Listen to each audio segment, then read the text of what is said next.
Selamat pagi pemirsa, bagaimana kabarnya? Senang sekali pada pagi hari ini Ali Renomas kembali hadir di acara Sehat Pagi pemirsa. Kalau seandainya pagi hari ya, biasanya kita bangun gitu, hal pertama yang dilakukan ya pastilah ya, oke siap-siap nih kegiatan rumah tangga apa. Mungkin kalau seandainya istri atau Anda seorang ibu akan menyiapkan sarapan bagi suami dan juga bagi anak. Tapi ada juga beberapa yang ketika pada pagi hari itu suka mikir gitu ya, suka flashback gitu. Saya salah satunya nih yang suka flashback, apalagi terutama ketika perjalanan menuju lokasi syuting ya pemirsa. Saya suka flashback ini, suka mikir yang dulu-dulu ya. Pas zaman dulu nih pemirsa, saya inget banget.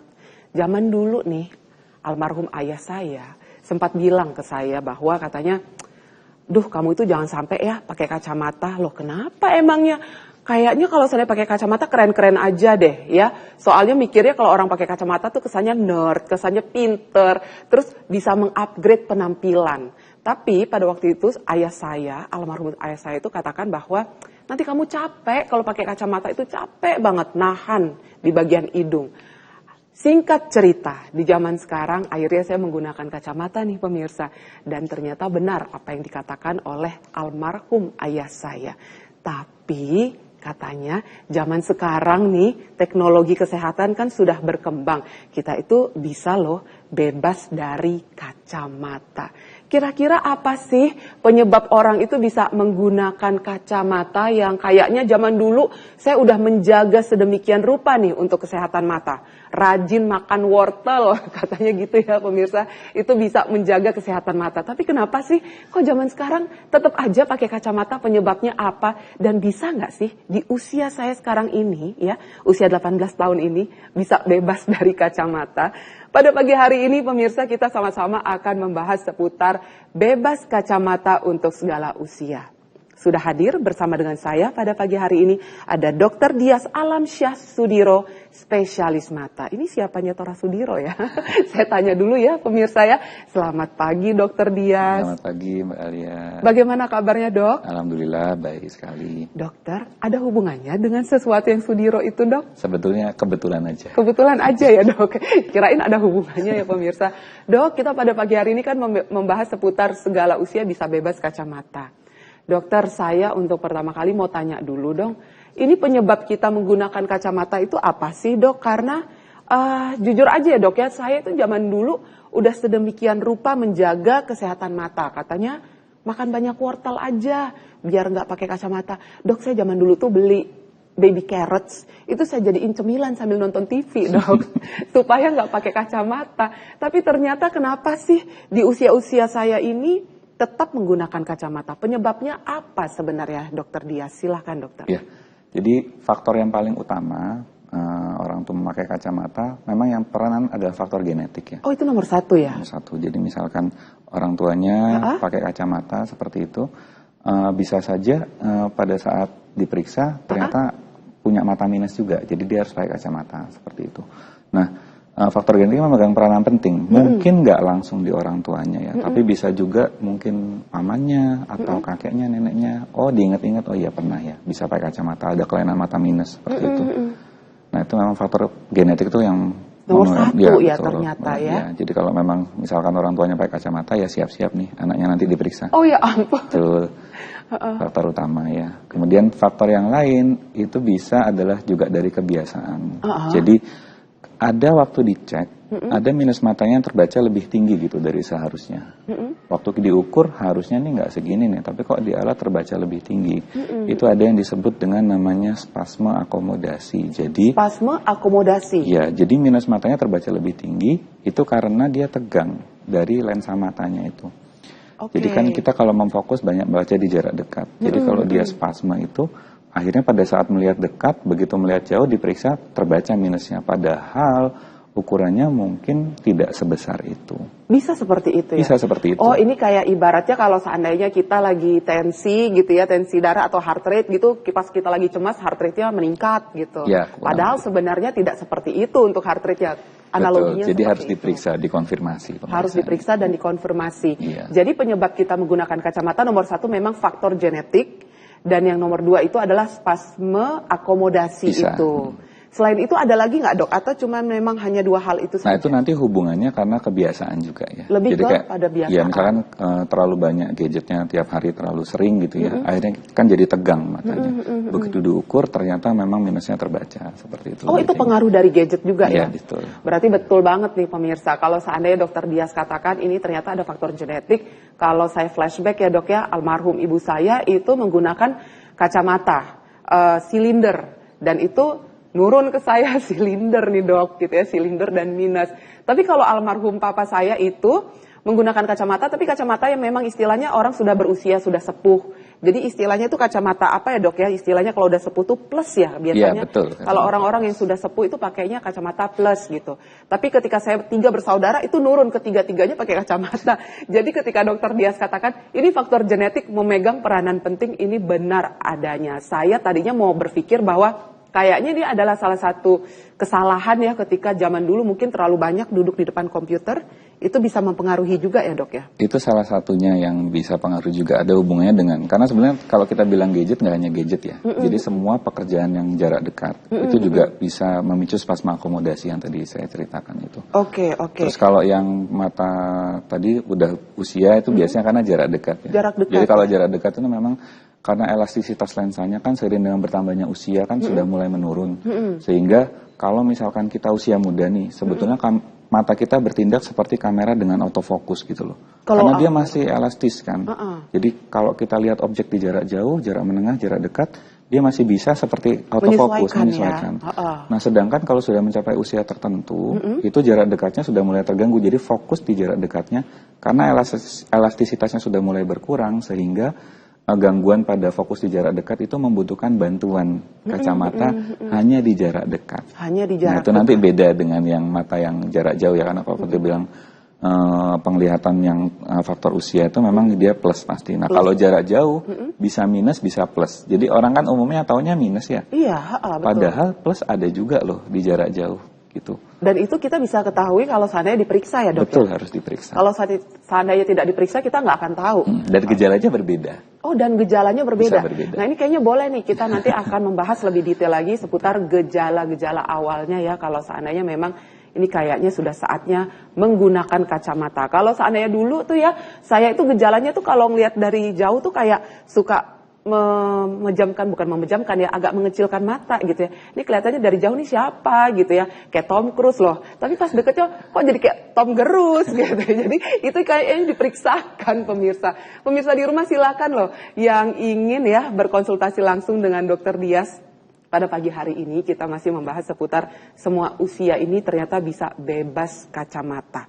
Berarti kalau seandainya usia-usianya sepuh gitu, bisa dong nggak usah pakai kacamata plus ya dok ya. Nah itu kayaknya nanti kita akan bahas lebih detail ya pemirsa. Silahkan yang ingin berkonsultasi langsung dengan Dokter Dias, bisa konsultasi via WhatsApp ya pemirsa.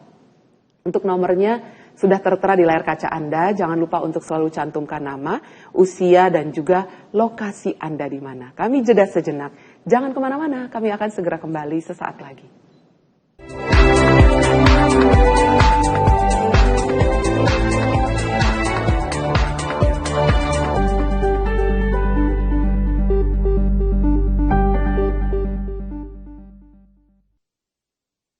Pemirsa, jika Anda melihat ya sekarang itu banyak sekali anak-anak mungkin yang masih kecil sudah menggunakan kacamata. Terkadang karena saya menggunakan kacamata nih pemirsa. Jadi ketika melihat anak-anak kecil yang sudah pakai kacamata tuh suka, wah itu kan kayaknya kalau pakai kacamata berat ya, tercapek tuh hidungnya nahan kacamatanya gitu. Sebenarnya apa sih penyebab anak-anak yang usianya mungkin masih sekitar 8 tahun? Atau mungkin 10 tahun tapi mereka sudah menggunakan kacamata. Apakah betul ini ada kaitannya dengan gadget ya? Istilahnya yang mereka sering sekali menggunakan gadget, mungkin bermain game atau melihat video-video lucu gitu ya. Dan akhirnya mengakibatkan mereka menggunakan kacamata. Ataukah memang ini adalah murni faktor genetik? Jadi kalau seandainya orang tua sudah menggunakan kacamata, berarti anak-anak yang usianya 8-10 tahun itu sudah menggunakan kacamata juga ya. Nah ini sebenarnya apa ya penyebabnya? Saya kembali lagi kepada Dokter Dias ya pemirsa. Dok, apa dok penyebabnya bagi anak-anak yang usianya let's say lah masih 10 tahun, 11 tahun. Tapi mereka sudah banyak loh dok yang saya lihat menggunakan kacamata. Itu penyebabnya apa sih dok? Apakah memang murni karena faktor genetik di situ, ataukah mungkin ada faktor-faktor yang lainnya nih, Dokter Dias? Iya.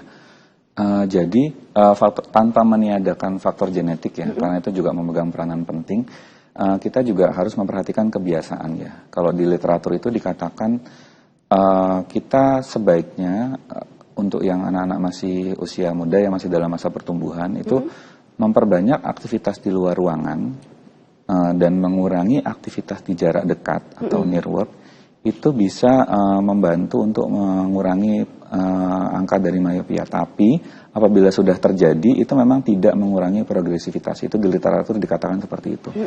Jadi memang biasanya kalau misalkan kita sudah mencapai sering ya melihat di jarak dekat, kita harus membatasi nih. Kalau dibilang itu di literatur itu dikatakan yang dikatakan near work-nya sedikit itu kurang dari 1,5 jam ya. Kalau yang near work-nya banyak itu lebih dari 2,5 jam. Jadi memang aktivitas jarak di luar ruangan itu sebenarnya juga bertujuan untuk mengurangi aktivitas di jarak dekat. Jadi near work-nya kita batasi ya. Itu juga bisa membantu untuk mencegah ya. Tapi memang kalau dikatakan di literatur itu memang kalau sudah terjadi miopia memang tidak bisa mencegah progresivitas ya. Jadi memang tanpa mengesampingkan faktor genetik sebagai peranan utama, maka kebiasaan juga tentu harus diperhatikan. Perbanyak aktivitas di luar ruangan itu bisa membantu. Istilahnya apa tadi, Dokter Dias? Miopia? Iya, miopia. Miopia betul. Itu apa, Dok?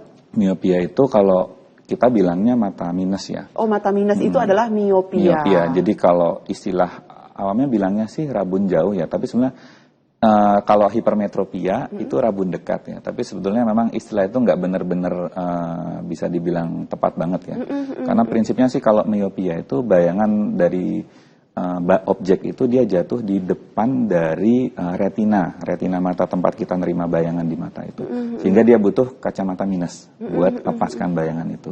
Begitulah sebaiknya kalau hipermetropia, sebaliknya itu adalah dia bayangan jatuh di belakang sehingga dia butuh kacamata plus. Nah, kalau kita bilang miopia dan hipermetropia ini semua di jarak jauh sebetulnya. Nah, kalau kita bilang yang tadi yang sudah usia itu adalah presbiopia istilah medisnya. Jadi karena faktor usia dia memang di jarak dekat karena yang terganggu adalah fokus di jarak dekatnya seperti itu. Berarti kalau seandainya orang sudah berusia gitu ya dokter, berusia sepuh, itu kemungkinan besar pasti akan menggunakan kacamata kah atau tidak nih Dokter Dias? Pasti jarak dekatnya mungkin akan terganggu. Akan tetapi munculnya di usia berapa memang tiap orang bisa berbeda ya. Tapi secara umum kita bisa kurang lebih ya di atas usia 40 tahun. Tapi bisa juga mulai timbul di atas usia 42, 45 seperti itu. Tapi secara umum kalau digeneralisir biasanya di atas 40 tahun yang di jarak dekat sudah mulai terganggu biasanya seperti itu. Gitu. Bagaimana dengan kayak gini dok, ada kan yang kita taunya tuh selama ini kan minus atau plus, itu kacamatanya pakai apa? Oh ini minus berapa? Atau mungkin plus, tapi ada juga istilahnya silinder. Silinder ini adalah, saya ini sebagai salah satu yang menggunakan kacamata silinder dok gitu ya. Kenapa ya dok ya ada istilah minus, plus dan juga silinder. Nah kalau silinder ini kenapa dok keluhan matanya? Apa yang terjadi pada matanya? Kenapa bisa pakai lensanya? Itu adalah lensa silinder dokter. Iya. Jadi kalau jadi kalau mata silinder itu adalah kita bayangkan ya bentuk dari kornea mata. Kornea itu lapisan paling depan dari mata. Yang kalau kita lihat itu tampaknya hitam atau kecoklatan ya. Tapi sebenarnya itu lapisannya bening loh.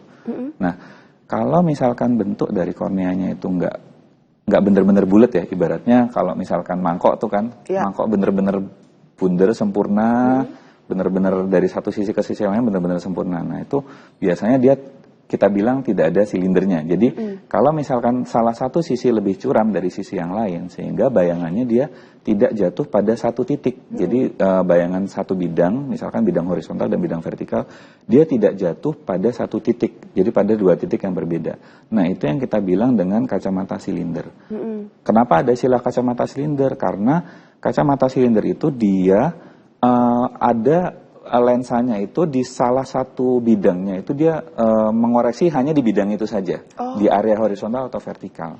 Memang itu adalah memang karena istilahnya bentuk dari kornea matanya itu memang nggak benar-benar bulat ya. Tapi memang bukan berarti kalau dilihat dengan sekilas gitu, oh ini nggak bulat nih, misalnya nggak seperti itu juga, karena memang harus diperiksa dengan alat khusus seperti itu. gitu. Dan silinder juga nggak hanya dari kornea ya, bisa juga dari lensanya juga bisa pengaruh ke silinder. Pada prinsipnya memang harus disesuaikan sih, karena tapi pada intinya adalah silinder objeknya itu dia tidak jatuh pada satu titik. Jadi dia satu bidang jatuh pada titik tertentu, di bidang yang lain jatuhnya pada titik tertentu. Jadi butuh koreksi kacamata silinder tersebut gitu. Ada nggak dok istilahnya bahasa yang lebih simpel nih? Kalau seandainya zaman dulu, saya inget banget nih, mungkin zaman dulu tuh karena guru biologi itu menjelaskannya secara simpel banget ya. Katanya gini, kalau seandainya mata minus, itu karena kita tidak bisa melihat jarak jauh, katanya begitu. Kalau mata plus, itu kita tidak bisa melihat jarak dekat. Kalau seandainya silinder, itu kita tidak bisa membedakan garis lurus dan garis bengkok, katanya begitu. Itu betul nggak sih dok? Bisa dibilang gitu, karena salah satu pemeriksaannya adalah memang kita bisa cek juga di ada pemeriksaan yang garis itu ya. Nah, itu nanti kita bisa cek area mana di sudut mana yang memang garisnya itu lebih rabun atau lebih jelas daripada garis yang lain. Kurang lebih ada betulnya, tapi kalau yang tadi yang rabun jauh, rabun dekat sebenarnya memang nggak sepenuhnya betul ya. Nggak selalu Saya betul. mau bahas sedikit yang hipermetropia yang tadi orang bilangnya kan rabun dekat ya. Kadang itu kalau hipermetropia kan jarak jauhnya plus ya, beda ya. Kalau miopia kan jarak jauhnya minus. Kalau jarak jauhnya plus, itu memang tubuh kita tuh bisa mengkompensasi dengan lensanya tuh mencembung sendiri. Nah itu terjadi apabila usianya masih usia muda ya. Nah karena bisa terkompensasi dengan lensanya tuh mencembung sendiri sehingga fokusnya dia bisa diatur lebih jelas. Itu yang menyebabkan kalau pada hipermetropia kadang gejalanya tidak dirasakan. Seringnya timbul, saya lihatnya jelas sih, tapi kok pusing ya. Nah, itu mungkin dia memang jelas, tapi atas bantuan dari lensanya tadi yang memfokus. Jadi dia mencembung, berakomodasi istilahnya. Nah, kalau misalkan hipermetropia yang tidak ada gejala ini, kita sebutnya memang laten ya. Jadi istilahnya seharusnya ada, kalau diukur mungkin ada. Kalau misalkan kita kasih tetes obat tujuannya untuk merilekskan otot-otot mata tadi, otot-otot lensa, ternyata kebaca loh, ada loh plusnya kayak gitu. Jadi memang gejalanya kalau hipermetropia itu atau yang orang bilang rabun dekat tadi ya, itu istilahnya memang dia bisa nggak ada gejala karena terbantu dari akomodasi dari lensa si orang tersebut gitu. Berbeda dengan myopia, kalau gejalanya myopia dia lebih ke arah sering memincingkan mata ya, karena dengan memincingkan mata itu biasanya objek akan terlihat, menurut dia terlihat lebih jelas gitu. Nah memang ada juga sih, kalau misalkan kita memincingkan mata memang sedikit lebih jelas melihatnya gitu. Ada, bisa seperti itu ya, kaitannya begitu ya dok ya. Berarti nggak salah dong ya pemirsa kalau seandainya dari jauh gitu ya ada yang nyapa, kita kan lihatnya, aduh ini siapa ya, agak memicingkan mata. Asal jangan main mata aja nih satu begini ya. Ntar berasa digenitin ya kalau begitu pemirsa. Dok, kita kalau seandainya membahas seputar kacamata, penggunaan kacamata ya dok ya, itu sebenarnya bisa nggak dicegah sejak dini dokter? Terlepas umpamanya dari faktor genetik ya, kalau udah genetik itu kayaknya tadi udah nomor 1, ya udah itu istilahnya terima nasib gitu ya dok ya. Tapi di luar dari itu bisa nggak sih kita cegah sejak dini? Betul nggak dok yang katanya makan banyak wortel aja biar nggak pakai kacamata? Saya itu dulu kemakan omongan itu loh dok, bisa nggak dicegah sejak dini dok? Jadi tanpa mengesampingkan faktor tadi ya, keturunan tadi, itu memang yang tadi kita bisa usahakan adalah memang untuk anak-anak yang usia dini, itu sebaiknya memang membatasi untuk melihat gadget itu bisa membantu kalau dari literaturnya. Walaupun memang kalau sudah terjadi myopia memang dikatakan dia tidak bisa mencegah progresivitas. Jadi yang bisa kita lakukan memang aktivitas di luar ruangan itu diperbanyak ya. Jadi kurangi untuk beraktivitas di dalam ruangan. Karena nanti kalau dalam ruangan orang cenderung ya ngapain ya di dalam ruangan ya, anak-anak gitu kan. Banyaknya ya lihat jarak dekat. Nah itu salah satu caranya kita bisa memperbanyak aktivitas di luar ruangan. Itu juga menurut literatur bisa membantu. Yang tadi saya sempat katakan, sempat singgung juga, yang dikatakan banyak aktivitas di luar ruangan itu seberapa sih? Sebanyak 2,5 jam sehari, lebih dari 2,5 jam. Kalau yang dibilang aktivitas di luar ruangan itu sedikit, itu kurang dari 1,5 jam sehari. Jadi itu salah satu cara juga bisa. Nah tadi kalau bahas wortel nih, kalau wortel itu bagus untuk lapisan mata, tapi dia tidak bisa menghilangkan mata minus. Tidak bisa menghilangkan mata minus, tidak bisa mengobati, ceritanya begitu ya dok ya.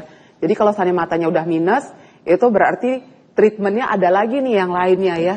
Boleh dok nanti kita bahas ya pemirsa tentang bagaimana sih sebenarnya treatmentnya kalau seandainya Anda ingin bebas dari kacamata. Sesaat lagi tetap di Sehat Pagi.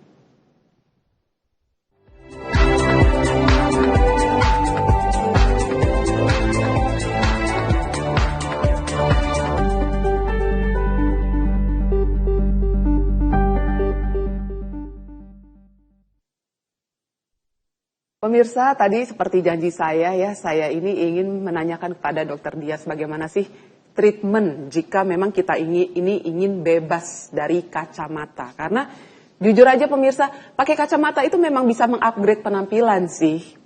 Setuju nggak? Kadang ya kan, kalau seandainya kacamata itu dipakai untuk gaya-gayaan gitu. Tapi kalau seandainya kita pakai kacamata setiap hari, setiap saat, capek juga ya pemirsa. Ini di hidung nih, bagian hidung nih lumayan ya, agak capek. Jadi pengen gitu ya kalau seandainya bebas dari kacamata. Ini kira-kira seperti apa treatmentnya. Tapi nanti kita akan bahas lebih detailnya. Saya akan bacakan dulu ya WhatsApp yang sudah masuk pada pagi hari ini. Selamat pagi, Bapak Bambang dari Semarang. Pak Bambang ya. Selamat pagi dokter. Saya ini Pak Bambang dari Semarang, usianya 58 tahun dokter. Saya mau nanya, saya ini matanya kan +2 dok. Apa bisa plusnya itu akan naik lagi di usia yang bertambah? Kalau pakai LASIK katanya bisa bebas kacamata. Tapi untuk mata plus atau untuk mata minus ya dok? Apakah harus ada tindakan semacam operasi untuk pasangnya, dan LASIK katanya mahal ya dok ya, terima kasih. Nah ini bagaimana dokter Dias untuk Bapak Bambang dari Semarang dok, silakan. Ya. Terima kasih. Tadi Pak Bambang usianya 58 tahun. Tadi nggak dikatakan sih ini plusnya ini jarak dekat atau jarak jauh ya. Tapi saya bisa sedikit singgung lah dijawab ya. Jadi kalau misalkan plusnya di jarak dekat, kalau kita anggap yang tadi +2 itu jarak dekat. Sebentar, mohon maaf. Dokter Dias, saya harus hold sebentar ya jawabannya Dokter Dias karena kita harus angkat penelpon pada pagi hari ini dok. Ya, halo, selamat pagi. Halo. Selamat pagi.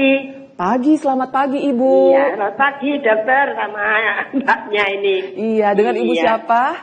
Bu Endang, Sidoarjo. Oke, silakan Bu Endang dari Sidoarjo. Ini saya ini kan usia sudah lanjut usia ya, 67. Tapi sudah lama kan, mungkin sejak usia 40 mungkin ya. Itu periksa mata, posisinya kan pasti plus ya. Iya. Itu ya, saya kan kerja. Terus di akhir pensiun usia 60 kemarin itu saya periksa ke optik. Nah itu ngecek mata tetap plus, katanya yang kiri kurang berfungsi katanya. Enggak ke dokter. Terus berikutnya saya ini jalan-jalan di mall mencoba lihat kacamata itu loh yang minus murah-murah itu. Ya. Terus saya coba kok jadinya itu kacamata min gitu loh. Jadi orang gitu jalan. Akhirnya saya beli satu. Gimana itu perubahannya Pak Dokter? Apa yang terjadi saya tidak tahu. Terima kasih, itu yang saya tanyakan.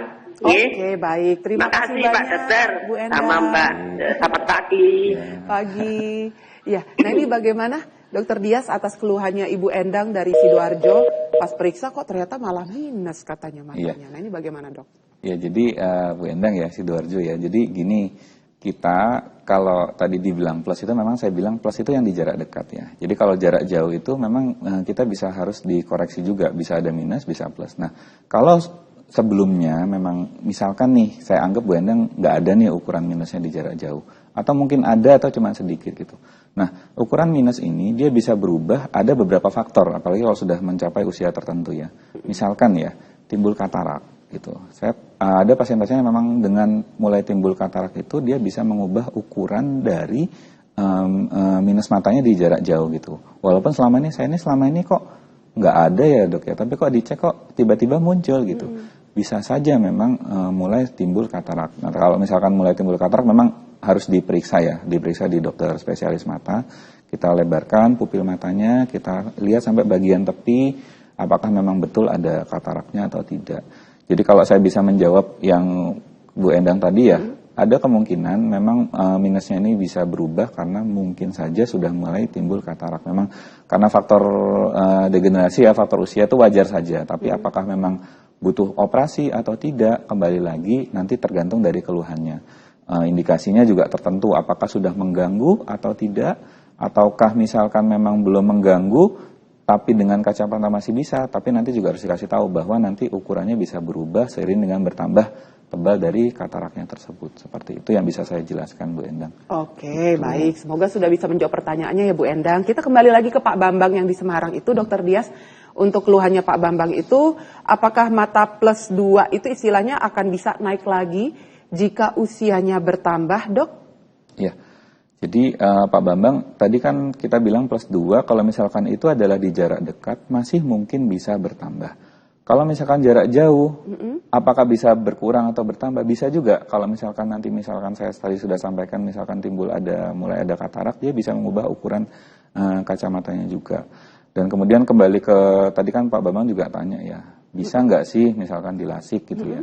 Kembali lagi, kalau misalkan kita lihat ternyata memang belum ada katarak ya, walaupun memang usia segitu biasanya sih mungkin sudah mulai timbul ya.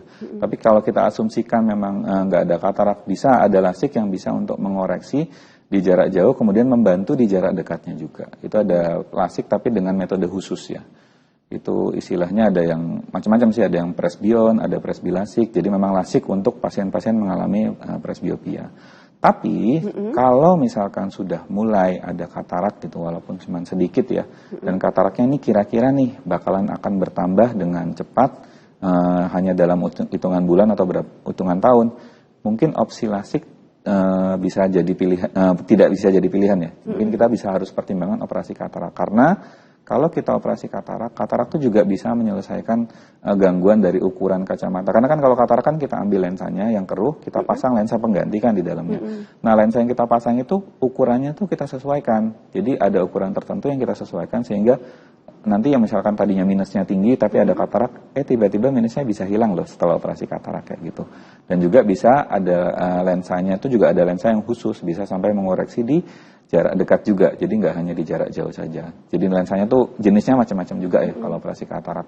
Ada yang fokusnya satu, ada yang atau kita bilang monofokal, ada yang fokusnya terbagi sampai ke jarak jauh atau ke jarak dekat juga bisa seperti itu. Jadi kembali lagi harus dilihat ya, nggak bisa benar-benar kita asesmen di sini. Jadi kita harus benar-benar cek juga sih. Gitu. Dan katanya lasik itu mahal ya Dok ya. Ini pertanyaan Pak Bambang ya. Tapi pertanyaan saya juga sih, saya sampaikan ya Pak. Katanya mahal ya Dok ya. Boleh lah Dok di spill range-nya aja, bukan harga pastinya. Range-nya aja kira-kira berapa sih Dokter Dias? Ya lasik mahal murah itu relatif ya. Tapi kurang lebih kisarannya tergantung jenis metodenya juga. Tapi memang secara umum kurang lebih sekitar antara 20 sampai 30 jutaan. 20 sampai 30 jutaan gitu ya. Dan itu tidak cover BPJS ya Dok ya? Sampai sekarang belum. Belum ya. Oke, baik kalau begitu. Untuk Pak Bambang semoga sudah bisa menjawab pertanyaannya Pak ya. Selanjutnya saya mau menyapa Ibu Nining dari Bekasi. Selamat pagi Ibu Nining. Ibu Nining dari Bekasi. Dok, saya mohon maaf ya, saya tuh mau nanya. Kalau anak usia 8 tahun sudah pakai kacamata, Dok, apakah bisa lepas nanti setelah usia dewasa? Dan apakah yang kena silinder itu bisa sembuh total? Mohon pencerahannya. Nah, ini bagaimana untuk Ibu Nining? Ini bagus banget pertanyaannya. Nah, silakan Dok. Ya. Jadi usia 8 tahun sudah pakai kacamata ya. Apakah bisa lepas? Kita bilang bisa. Nanti misalkan sudah mencapai usia tertentu, kita bisa lakukan tindakan permanen ya. Lasik tadi termasuk salah satu tindakan yang permanen. Jadi kita melakukan laser untuk menghilangkan minus matanya. Tapi apabila misalkan nih, usia 8 tahun kan masih kenapa sih kok harus sampai 18 tahun nunggu stabil gitu? Karena memang tindakannya permanen. Dan tindakannya kan juga nggak murah gitu loh. Jadi kita kalau sudah permanen baru kita kerjakan. Nah kalau misalkan belum permanen, ada juga sih metode yang bisa kita lakukan ya. Misalkan ada harapan pengen anaknya ini nggak pakai kacamata. Iya. Kalau mencapai usia tertentu yang dia bisa merawat dengan baik ya, kita bisa ada pilihan soft lens ya. Bisa pakai lensa kontak ya, saya nggak bilang soft lens ya. Pokoknya lensa kontak. Atau ada juga yang kita sebut dengan ortho-K. Jadi metode ortho-K itu ortho-K ya, atau ortokeratologi. Itu kita lensanya itu dia lensa yang keras ya, jadi bukan yang soft lens. Nah, lensanya itu digunakan untuk membentuk kornea, lapisan luar dari mata yang tadi saya jelaskan. dipakai sepanjang malam saat dia tidur. Nanti pada saat pagi hari sampai siang hari dia bisa lepas dari lensa tersebut dan lepas dari kacamata. Tapi dengan catatan itu ada batas minusnya. Jadi kalau misalkan minusnya terlalu tinggi juga mungkin kurang efektif juga. Jadi kalau dikatakan apakah bisa kalau usia dewasa bisa lepas? Bisa. Silinder bisa habis? Bisa juga. Karena lasik pun dia bisa mengoreksi silinder juga. Oke, baik kalau begitu. Dokter Dias, kita terima penelpon kembali ya dok ya. Halo, selamat pagi. Selamat pagi. Selamat pagi Ibu. Dengan Ibu siapa? Dengan Ibu Novi di Sidoarjo. Ibu Novi di Sidoarjo. Silakan Bu Novi.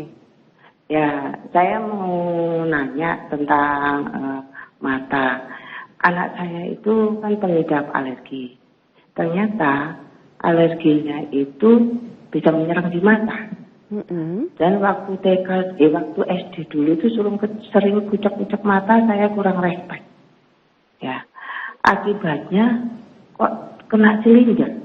Kelas 5 kalau nggak kelas 6 itu kena silinder tuh langsung besar, langsung 3 silindernya itu. Satunya 3, satunya 4. Sambil berkembang usia itu silindernya sekarang usianya sudah 24 tahun, silindernya itu 5 kanan kiri. Nah, yang saya tanyakan, kok bisa ya alergi itu menyerang di mata terus mengakibatkan anak jadi silinder. Terus untuk menjaga kedepannya supaya nggak lebih parah seperti apa? Terus alergi ini kan juga turunan ya. Kita tidak menginginkan kedepannya dalam link keluarga itu terjadi hal seperti ini. Terus dengan silinder 5 itu dilatih itu bisa hilang total. Mohon pencerahannya. Terima kasih. Terima kasih Bu Novi. Sehat selalu ya Bu. Ya. Bu Novi. Nanti kita akan jawab ini pertanyaannya Bu Novi setelah jeda ya Bu. Jadi pemirsa jangan kemana-mana ya. Yang silakan yang ingin berkonsultasi langsung dengan Dokter Dias, kami bisa menunggu Anda di WhatsApp. Jangan kemana-mana, tetap di Sehat Pagi.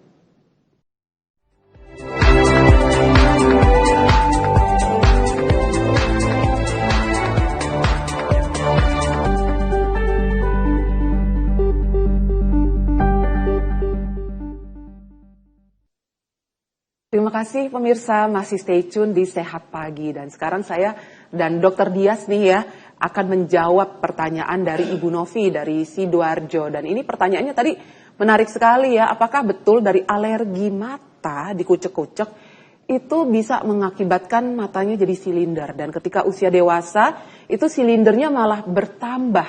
Nah ini bagaimana nih Dokter Dias dengan keluhan dari Ibu Novi tadi untuk anaknya ya Bu Novi ya. Nah silakan Dokter Dias. Ya. Jadi tadi kan ada saya highlight sedikit ya, suka mengucek-ucek mata karena alergi. Itu juga memang tidak kita sarankan ya. Karena memang nanti kalau kita kebiasaan mengucek mata, nanti ada kelainan lain di kornea itu yang bisa menyebabkan memang akhirnya nanti matanya kalau ada kelainan itu bisa silindernya terbaca lebih tinggi.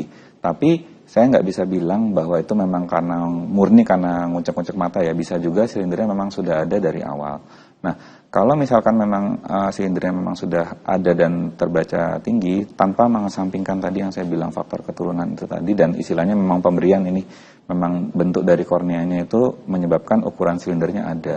Memang itu yang kita nggak bisa, nggak bisa istilahnya kita jaga betul, karena memang itu adalah sudah ukurannya memang bentuknya memang seperti itu. Jadi antara sisi satu dengan sisi yang lain dari kornea itu memang nggak seimbang sehingga ada silindernya. Akan tetapi kita bisa kalau misalkan ada alergi kan keluhannya kan tadi gatel ya, makanya dia mengucek mata ya. Kita tangani alerginya juga supaya apa? Supaya dia juga nggak ngucek-ngucek mata ya.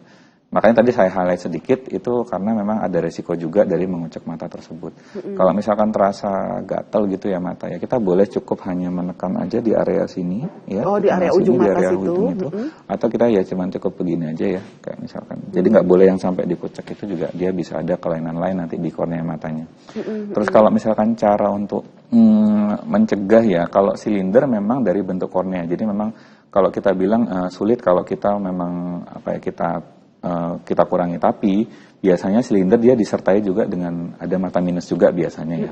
Nah kalau yang itu tadi saya bisa sama, jadi terapinya itu tadi kita perbanyak aktivitas di luar ruangan kalau anak itu masih dalam masa pertumbuhan dan kurangi aktivitas di jarak dekat gitu. Tapi kalau nanti misalkan sudah minus 5 nih silindernya, nanti sudah mencapai usia yang cukup untuk dilakukan tindakan lasik, bisa kok lasik untuk menghilangkan silinder juga, jadi Ibu tidak perlu khawatir, seperti itu. Jadi lasik itu bisa menghilangkan silinder. Tadi seingat saya kayaknya itu usia anaknya Bu Novi sekarang udah usia 24 tahun ya kalau nggak salah ya tadi Dokter Dias ya. Berarti 24 tahun itu sudah bisa dilakukan tindakan lasik dan silinder 5-nya itu akan benar-benar hilangkah atau justru akan menurun silindernya ini dokter? Karena mengingat silinder 5 ya Dokter Dias, nah ini bagaimana dok? Ya, memang silindernya cukup besar ya minus 5, akan tetapi tindakan lasik itu memang bisa mengcover sampai silinder minus 5 atau bahkan minus 6. Tapi kembali lagi tergantung apakah bisa habis atau enggak. Kalau ketebalan dari korneanya itu cukup untuk kita laser, maka silinder itu bisa hilang. Begitu pula minus ya, kalau ditanya apakah minus sekian itu bisa habis? Bisa, dengan catatan ketebalan dari korneanya cukup dan memang nggak ada kelainan lain ya di kornea. Jadi artinya memang tidak ada kontraindikasi untuk dilakukan tindakan lasik gitu. Oke, baik. Selanjutnya ya dokter, ini dari Ibu Mutmainah dari Depok. Ini usianya 42 tahun. Dokter bertanya bagaimana cara pengobatan untuk mata minus dan silinder. Ini tadi sudah dijawab oleh Dokter Dias ya, bahwa itu bisa dilakukan dengan lasik ya dok ya. Selain dari lasik ada lagi nggak dok mungkin treatment yang bisa dilakukan untuk mengobati mata minus dan juga mata silinder? Karena memang kita selama ini kan taunya lasik ya dok ya. Ataukah mungkin ada pengobatan lain lagi nih yang bisa kita tempuh untuk silinder dan juga mata minus? Ya. Terima kasih. Jadi kalau misalkan mata minus, kita balik lagi ya. Kalau tadi kan lasik ya sudah. Kalau misalkan mencapai usia tertentu yang kita bisa lakukan tindakan permanen itu bisa. Kalau misalkan belum mencapai usia tertentu tadi, kita bisa tadi ortokeratologi ya. Jadi kita pasang lensa sepanjang malam selama dia tidur itu bisa ngoreksi. Memang efektif biasanya sih di minus yang kurang dari 5 atau silinder bisa sampai minus 1,5 itu bisa efektif. Tapi kembali lagi tetap harus diperiksa juga. Terus kalau misalkan nih ada yang timbul katarak gitu ya, itu ternyata koreksi lensa itu juga waktu kita pasang lensanya itu juga bisa sekaligus ngoreksi silindernya juga. Namanya kalau kita bilang kalau istilah lensanya itu lensa torik. Jadi lensa yang kita pasang setelah operasi katarak dan juga sekaligus mengoreksi dari silindernya itu juga bisa. Jadi memang ada metodenya yang kita bisa lakukan. Oke, baik kalau begitu. Selanjutnya ya Dokter Dias, ini dari Bapak Edi Priyono Salatiga. Selamat pagi Bapak Edi Priyono. Dok, saya mau tanya, ini katanya semua usia bisa bebas kacamata ya. Kami ini usia lansia, Bapak ya usia lansia, saya 18 tahun Pak. Jadi dibilang begini dok, kami usia lansia dokter, selama ini sudah pakai kacamata. Karena usia Pak Edi ini 68 tahun. Apa bisa dok di usia 68 tahun ini untuk bebas kacamata? Caranya bagaimana ya Pak Dokter? Silahkan Dokter Dias untuk Bapak Edi Priyono dari Salatiga. Terima kasih Pak Edi Priyono. Jadi kalau misalkan mencapai usia seperti tadi ya, lumayan sudah mungkin juga sudah mulai timbul katarak. Nah kalau misalkan saya asumsikan jarak jauhnya nih Bapak nggak ada keluhan. Berarti hanya jarak dekat, jadi kalau pakai kacamata hanya di jarak dekat saja. Nah kalau misalkan sudah mulai timbul katarak, dan biasanya usia segitu juga sudah mulai sih biasanya. Nah itu bisa dilakukan tindakan operasi untuk mengoreksi, ngambil kataraknya sekaligus mengoreksi di jarak jauh, jarak menengah maupun jarak dekat. Jadi lensanya nanti kita bisa operasi dengan pemilihan lensa yang khusus. Jadi kalau dibilang bisa bebas kacamata, bisa.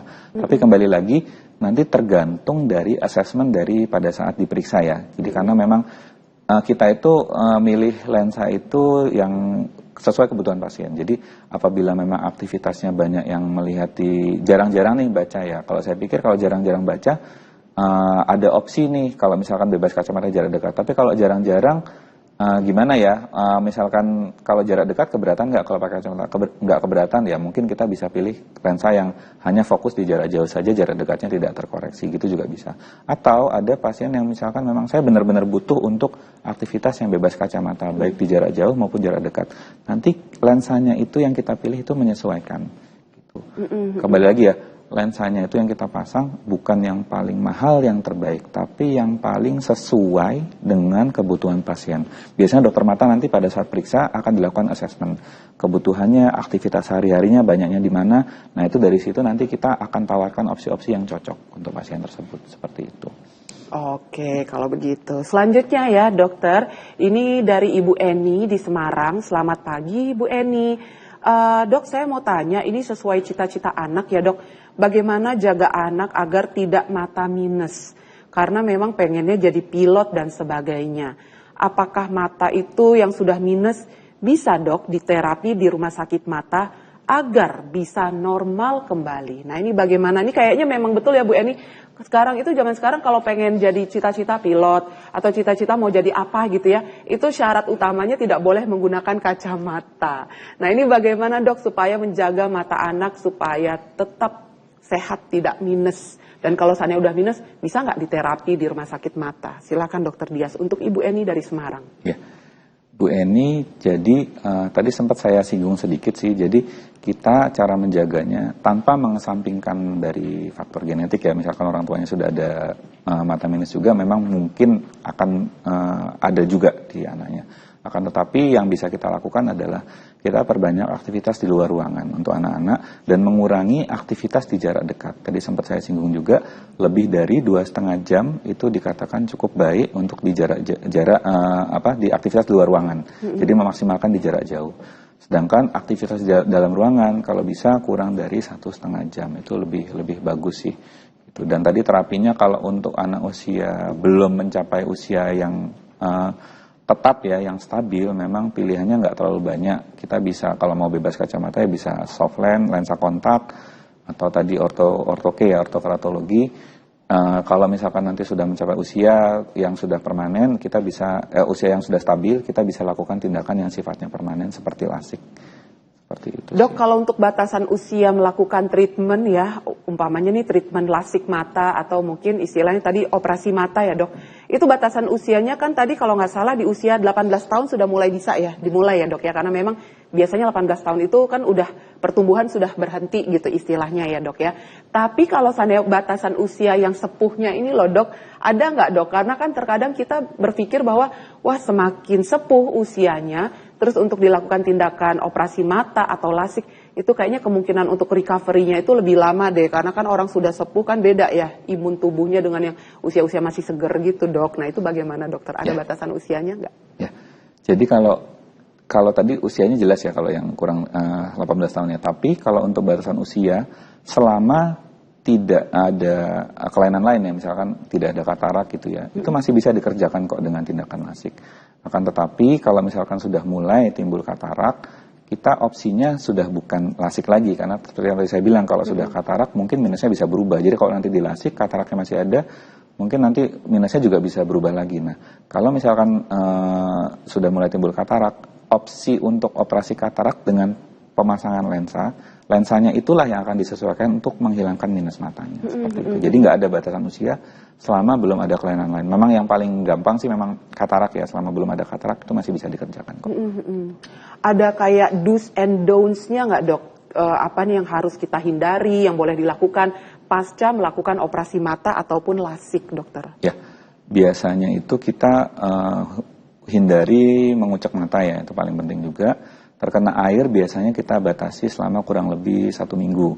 Tapi nggak boleh kena air ya dok ya? Iya betul, 1 minggu. 1 minggu. Berarti cuci muka pakai air nggak boleh? Pakai sabun wajah? Iya, dia hanya boleh kayak diseka aja, diusap aja. Gitu. Betul, gitu. Nanti kalau udah lebih dari seminggu biasanya sih sudah bisa ya. Tapi balik lagi tergantung asesmen dokternya pada saat pemeriksaan. Terus kemudian kita nggak batasi penggunaan olahraga yang berat ya. Jadi kalau bisa olahraga yang berat-berat seperti kayak boxing, gitu. Kalau nge-gym ringan mungkin bisa ya, tapi angkat berat saya tidak sarankan untuk 1 minggu pertama. Terus kalau misalkan 1 bulan itu yang nggak boleh dilakukan sampai 1 bulan awal itu adalah renang ya, renang kita batasi juga, karena itu kan memang benar-benar mata tuh kan bener kecelup ya. Nah, kalau misalkan lebih dari 1 bulan boleh, tapi dengan catatan disarankan tetap menggunakan kacamata. Karena kalaupun nggak operasi tuh, kalau kita renang, saya sarankan tetap menggunakan kacamata sih. renang itu iya. ya dok ya, untuk Karena, melindungi. Betul, untuk mengurangi resiko terjadinya infeksi seperti itu. Oke, baik kalau begitu. Kita kembali jeda ya pemirsa. Pemirsa jangan kemana-mana ya, nanti sesaat lagi ini saya ingin bertanya kepada Dokter Dias kira-kira tips bagaimana caranya menjaga mata supaya tetap sehat. Apalagi kayaknya nih do's and don'ts yang harus kita lakukan pasca melakukan operasi mata ataupun lasik, ini lumayan ya, harus bisa dicatat ya pemirsa. Sesaat lagi tetap di Sehat Pagi.